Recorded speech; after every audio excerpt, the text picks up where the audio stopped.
I've just been to the shops to buy 10 panel saws. And today I want to take these small panel saws and forge them together into one bigger panel saw. It's going to be panel saw Damascus. Let's see what we're working with here.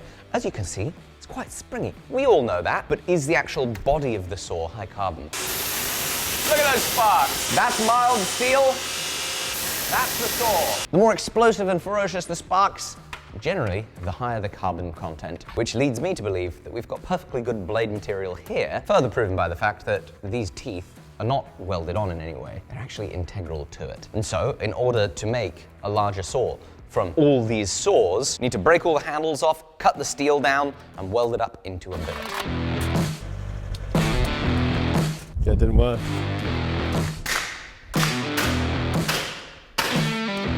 That is a lot less easy than a screwed-on blade.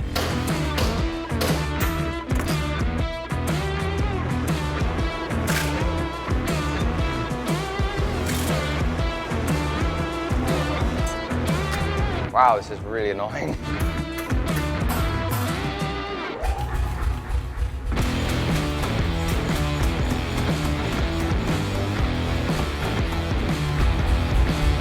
Oh yeah. That's the technique. It's warmed it up nice. The plastic gets warm and gooey.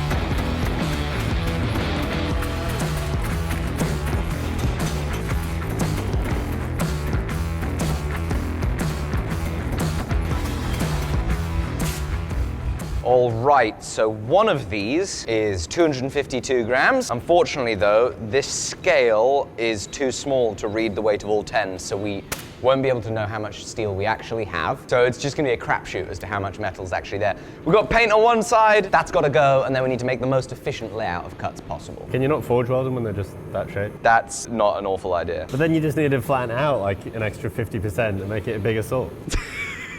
And we already have teeth at that point. Oh my gosh, that's ridiculous, but I love it. Can you get that thing out of my face, Jamie? You're awful close. What is this?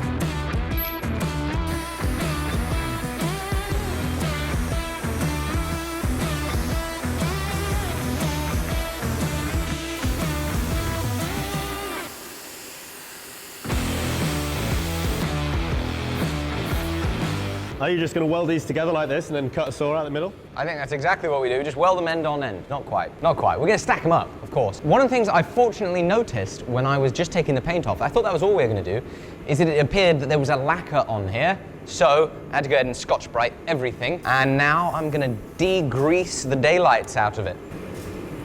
Why did you do that? I wanted perfect lighting on this. I just told you, I'm taking the daylights out of it.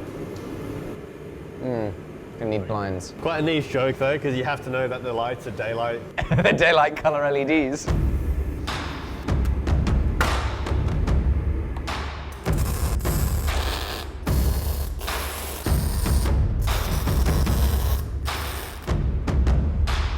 Now, right now, it might seem like the next step is quite simple. We heat it up until it's kind of nearly white hot, it's a little bit sticky, we smash it together, it's a solid piece.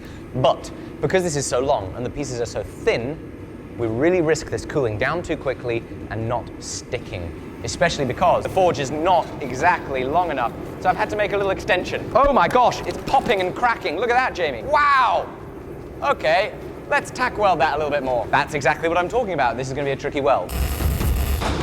It is bubbling up. It looks like that could pop and explode, so let's hope that doesn't happen. That is so weird. Oh, this is gonna get messy. We need every help we can get for this weld to work. See, the problem with it bubbling like this and being so thin is some layers are going to be really hot and exposed to the atmosphere, oxidizing before the other layers are ready to forge weld. So stuff's going to be sat there cooking and just getting effectively rusty. And those surfaces do not like welding, so we are at risk of a little failure here. Here we go! Oh my gosh, it's floppy! It's very floppy! There's no way that's welding. Not a chance. Oh, it's gonna be a failure in the first 3 minutes of the video. Is there hope? I don't know. But while that heats up, let's thank today's sponsor. Cold turkey may be great on sandwiches, but there's a better way to break your bad habits. And that's with today's sponsor, fume. They've recognized that not everything in a bad habit is actually bad. And so why not just remove the bad from the habit and keep the rest to make changing your habits that little bit easier? And they've done that by creating an award-winning device that doesn't use any electronics, doesn't use any vapor, it just uses flavored air. The way it works is you have flavored cores. There are tons of flavors to choose from crisp mint, my favorite, to maple pepper and sparkling grapefruit. They slip inside the device, and with an adjustable airflow valve, you control how much comes through. It's got magnets to play with, and a beautiful tactile feeling with clicking and spinning, and a fabulous weight in the hand. So please give Fume a go by going to tryfume.com/Alec Steele. The link's in the description. You can scan the QR code on screen. You'll get 10% off your journey pack. And they've just launched the new Fume Solano with a beautiful walnut barrel and a black onyx finish. And with this, you can also get 10% off. That's tryfum.com/Alec Steele to get an additional 10% off your order today. Thank you so much. Let's get back to the video. Round 2. Right, we haven't really had enough heat at the tip there, so let's focus there on the next heat.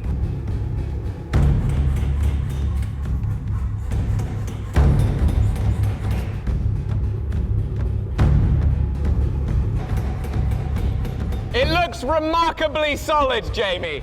I don't want to jinx it, because it doesn't feel plausible that it actually has welded, considering the start, but it feels solid.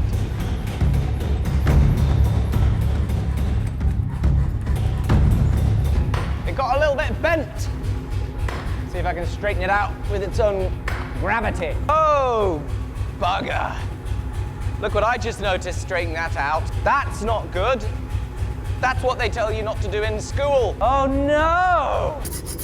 That's a doozy, isn't it? And of course, I don't know exactly what steel this is, other than it's high carbon steel. It is possible it's the type of steel alloy that just doesn't suit forge welding or being exposed to these high temperatures that we require for such a long time. Because that's not like a, oh, I didn't weld and so I'm delaminating crack. That is a, how dare you move me, good sir.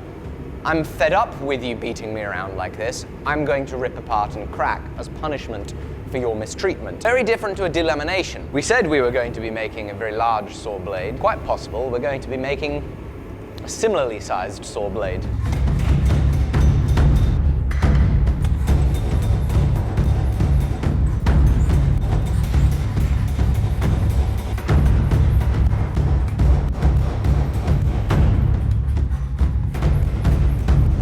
Let's see if we can let this thing cool down in such a way that it hopefully remains straight. Now, as you'll see... You've already started with the T. While Jamie was in the toilet, I took an angle grinder in here to see if I could cut through the crack. On the off chance that when we cut in the final dimensions, maybe we would be able to have this very, very long saw. We're not going to know that for a little while yet. But while this cools down, prepare yourself for what is to come in making a saw. Because making a saw is not just easy peasy. Like, it's gonna be complicated because we are gonna have to learn not only how to cut the teeth and cut them accurately, that's probably gonna involve the making of some sort of jig. Wow, I did not consider that. This got a lot more complicated now I'm thinking about it. But also setting the teeth, because though I don't know much, what I do know is that the teeth on a saw blade need to not only come out this way to cut, but they need to come out this way to cut. The kerf, that is the slot that the saw makes when it cuts through a bit of wood, needs to be wider than the actual saw itself. Otherwise, it's going to just jam up and get stuck. I'm sure you've all been sawing on something and, you know, maybe the angles change and it starts getting stiff. Or when things are going right, that's because of a proper tooth setting. And I probably learned about tooth setting back in the day watching Wrangler Stars videos. But when you were training to be a dentist. Ah, yes. Oh, nobody's heard about that era of my life, have they?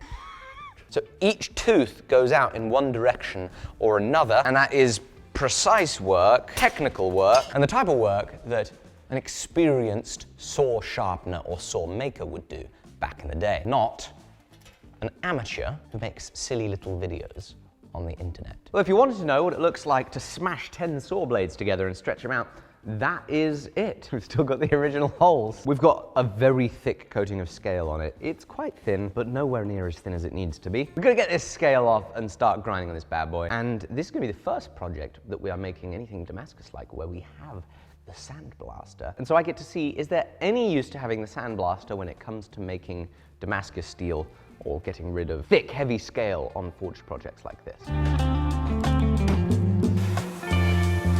I can't see anything!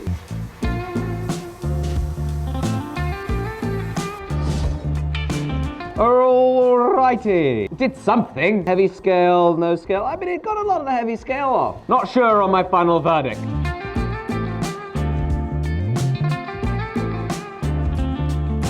Right, so now we've got to plan out the profile of this thing. Now, Jamie did tell me I should have bought 20 saw blades, and especially because of that crack, he was definitely right. So I'm gonna have to eke out every last millimeter I can on this. We'll take to the Sharpie. Wait, you're making the exact same size then? No, Jamie. If you had been here, you would have heard what I'm doing. What are you doing then? Oh, well, thank you for your curiosity. Well, what I'm doing is I'm getting an idea of what this looks like. I don't mind, don't worry about it. See? We can make it a little bit bigger. A whole 4 inches bigger, Jamie. Sometimes you take every increase you can get, you know?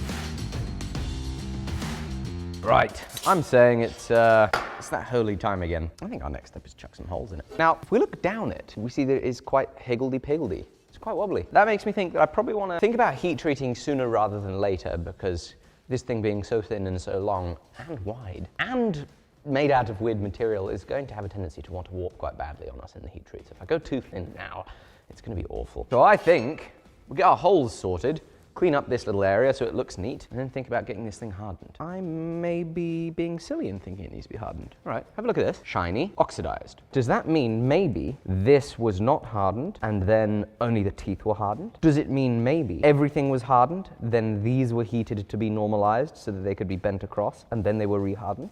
Does that mean these are just temper colors? I don't know what it means. Oh. It doesn't look very hard. No, it doesn't. Actually looks really quite soft. Also, I saw a comment, someone said that they like the orange light that this thing makes. I love it. Because they notice the orange light and they're like, oh, that's from the angle processing. I personally hate it. It ruins all my white balance. And it is nice to see the orange light because it makes us think about... You look like you've got some sort of skin disease. I do! You look like you bathe in Fanta. I do! Yeah, that looks pretty soft to me. That's soft as can be. It's possible that it could just be hardened and have a temper that's pulled it back a long ways. I.e., instead of tempering it for like a blade, it's kind of been tempered for a spring, which would make sense considering the fact that it's quite spring-like. How about the teeth? Oh, wow, yeah, the teeth are definitely harder. Japanese saw. Why? With a hamon. I guess it does technically have a hamon. You know what I think we need to do? Find a how it's made video on YouTube. See how commercial saw blades are made, and we might get a snippet of the heat treatment process. The punch works at a blurring speed to cut teeth into the steel. What? 40 notches every minute. No way! That's so cool. The jaws bend the teeth. It's so depressing when you see just how amazing the engineering is on the proper manufacturing, and you know just how difficult it's going to be when you make a single one off. Within milliseconds, the temperature of the blade shoots up to almost 900 degrees Celsius. That's the heat treat. This tempers the steel. All we see Off the conveyor is the heating. They just heat it up, and then what? It just air cools, and that's the heat treatment. Tiny little induction coil, the tooth gets red hot, and then air cools. That's the heat treatment process. This is unheat treated, and all we've got to do is harden the teeth.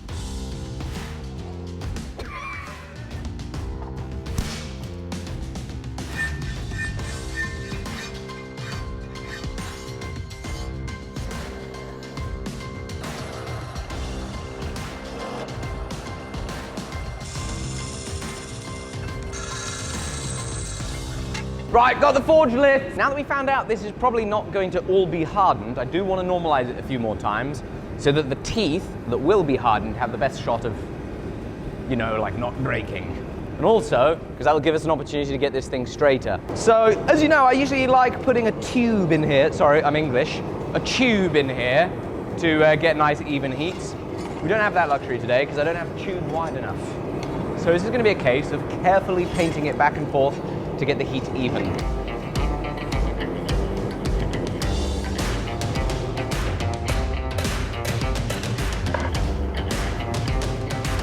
really hot, and everything hurts me right now because my gloves are burning. Normalize again. Hot, hot, hot, hot, hot, hot, hot. Ah, it's hot and it's stuck in the forge. There, we got it. I'm being burnt. Oh, oh, oh. Ah. All righty. There we go. On that fine note, I look forward to sharing with you how on earth we cut these bloody teeth in, set them and heat treat them. It's going to be fun, and I will catch you then. Big thank you as ever to Fume for sponsoring the video. Be sure to check them out below. Tryfume.com/Alec Steele. Thank you very much. Bye-bye.